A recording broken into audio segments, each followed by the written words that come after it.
आज 5 किलो अनाज दे करके उनके श्रम की लूट हो रही है, उनके रोजगार की लूट हो रही है, किसानों के उत्पाद की लूट हो रही है, किसानों की जमीन की लूट हो रही है। और ये पूरे देश में हो रही है कि जो बच्चे शहर में नौकरी करने गए थे, मजदूरी करने गए थे, आज देहात में 13% जो है आबादी देहात की बढ़ गई है।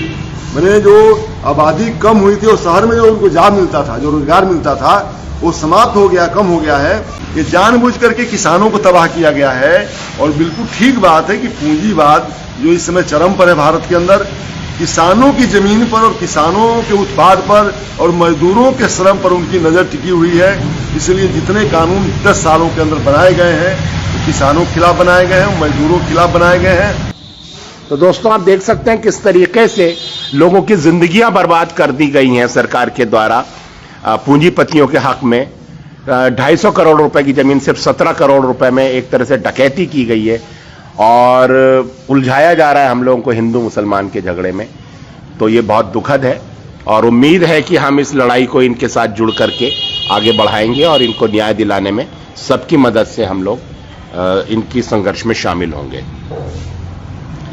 आप कुछ कहना चाहेंगे? हमारे साथ शिवाजी राय जी हैं, किसान नेता जी। ये मिल जब 1996 में बंद हो गई थी जी, तो 1999 में उत्तर प्रदेश में कल्याण सिंह की सरकार थी, जो भाजपा की सरकार थी, और केंद्र में अटल बिहारी वाजपेयी की सरकार थी। अच्छा। इस मिल को और इसके समेत 3 मिलें और थी, जो 4 मिल थी, मात्र 19 करोड़ में 4 मिलों को बेचा गया था। अच्छा। उस जमाने में।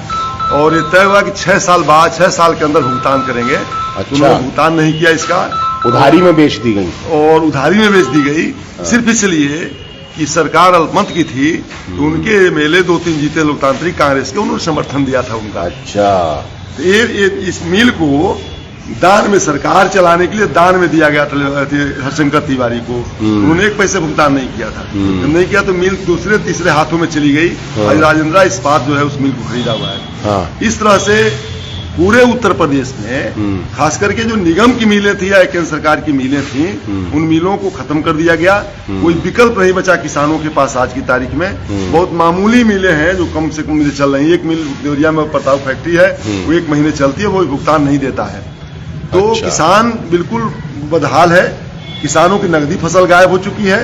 और जितने मिल देवरिया में बंद हुए और कुशीनगर में बंद हुए या कहीं भी बंद हुए, खैलाबाद है, बस्ती हवा के मजदूर किसान लड़ रहे हैं, तो जितनी मिलें बंद हुई हैं, आप लखनऊ से जब पूरब की तरफ चलेंगे तो जरवल रोड से लेकर के मैजा रोड है, गोविंद नगर है, बस्ती है, खलीलाबाद है, सरदार नगर है, ये सारी मिलें बंद पड़ी हुई हैं। और यहाँ आप आएंगे तो गौरी बाजार, बैतालपुर, भटनी, देवरिया, ये सब मिलें तो बेच दी गई हैं या बंद कर दी गई हैं। ये जानबूझ करके किसानों को तबाह किया गया है। और बिल्कुल ठीक बात है कि पूंजीवाद जो इस समय चरम पर है भारत के अंदर, किसानों की जमीन पर और किसानों के उत्पाद पर और मजदूरों के श्रम पर उनकी नजर टिकी हुई है। इसलिए जितने कानून 10 सालों के अंदर बनाए गए हैं, तो किसानों के खिलाफ बनाए गए हैं, मजदूरों के खिलाफ बनाए गए हैं। मजदूर भी त्राही का बहुत चरम हमला है देश के अंदर है, देश पर है। और हम किसानों मजदूरों के बच्चों को सांप्रदायिकता में फंसाया जा रहा है, जातिवाद में झगड़े में फंसाया जा रहा है, उनको जो है दारू पिलाकर जो है उनको बर्बाद किया जा रहा है और ये लठैत बनाया जा रहा है। उनको पूंजीपतियों के हाथों में उनको दे दिया गया, सौंप दिया गया है। हमारे बच्चे जो नौकरी पाते थे सरकार के यहाँ, वो नौकरियां बंद कर दी गई हैं। मिलिट्री में भी जो बच्चे यहाँ नौकरी में जाते थे, जो तैयारी करते थे बच्चे, वो 4 साल का जो उनका अग्निवीर जो दे दिया गया, उनको अग्निपथ के माध्यम से अग्निवीर बनाया गया, उनकी जिंदगी खत्म की जा रही है। तो ये पूरा जो कारपोरेट का जो निजीकरण का भूत है, ये जो आपका जो है वो जो है इसको देश को चपेट में ले रहा है और देश की पूरी इकोनॉमी को खत्म कर रहा है। यहाँ मैन्युफैक्चरिंग खत्म हो गई है। कृषि में अभी जो रिपोर्ट है कि जो बच्चे शहर में नौकरी करने गए थे, मजदूरी करने गए थे, आज देहात में 13% जो है आबादी देहात की बढ़ गई है। मैंने जो आबादी कम हुई थी और शहर में जो उनको जॉब मिलता था, जो रोजगार मिलता था, वो समाप्त हो गया, कम हो गया है। क्योंकि मैन्युफैक्चरिंग सेक्टर की भागीदारी जो 27-28%, 29% थी, वो घट करके 11-12% हो गई है। तो जब मैन्युफैक्चरिंग नहीं होगी तो रोजगार ही नहीं मिलेगा उनको।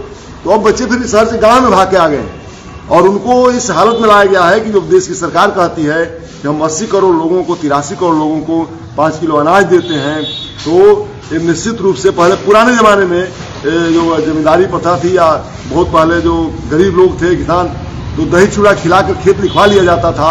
आज 5 किलो अनाज दे करके उनके श्रम की लूट हो रही है, उनके रोजगार की लूट हो रही है, किसानों के उत्पाद की लूट हो रही है, किसानों की जमीन की लूट हो रही है, और ये पूरे देश में हो रही है। और आप तो पूरे देश में दौड़ा कर रहे हैं। अब दिल्ली से यहाँ तक साइकिल से आए हैं तो रास्ते में सारी चीजें, इस तरह बहुत सारी चीजें आपको देखने को मिली होगी। जब आप मुंबई तक गए होंगे तो सारी चीजें देखने को मिली होगी।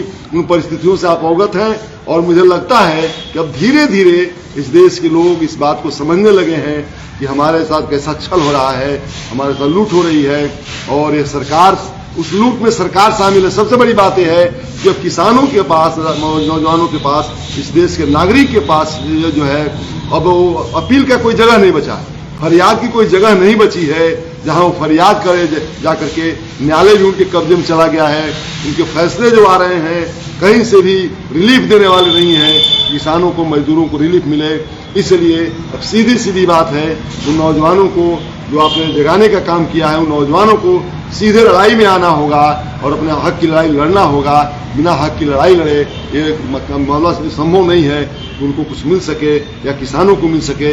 तो हम नेताओं का भी काम बनता है, हम सभी जो उनकी अगुवाई कर रहे हैं, उनके लड़ रहे हैं, सभी लोग एका करके एक साथ उनके बीच हमको जाना चाहिए।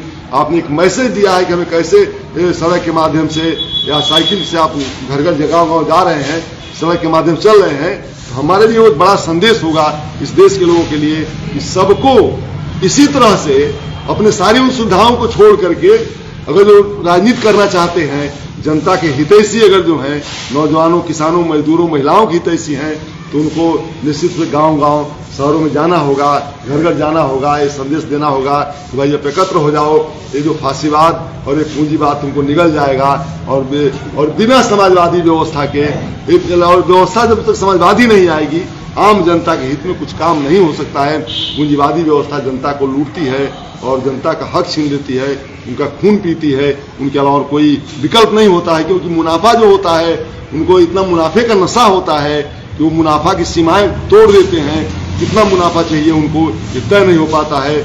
और जब सरकार उनके साथ शामिल हो जाए तब तो खैर कोई बात ही नहीं है कि फिर उम्मीद करें कि वो कितना मुनाफा लेंगे, नहीं लेंगे। हम उनके मुनाफे के साधन बन के रह जाते हैं। हम मनुष्य नहीं रह जाते, हम नागरिक नहीं रह जाते हैं। ये नागरिक अधिकारों की लड़ाई, मानवाधिकारों की लड़ाई लड़ना जरूरी है आज की तारीख में। धन्यवाद।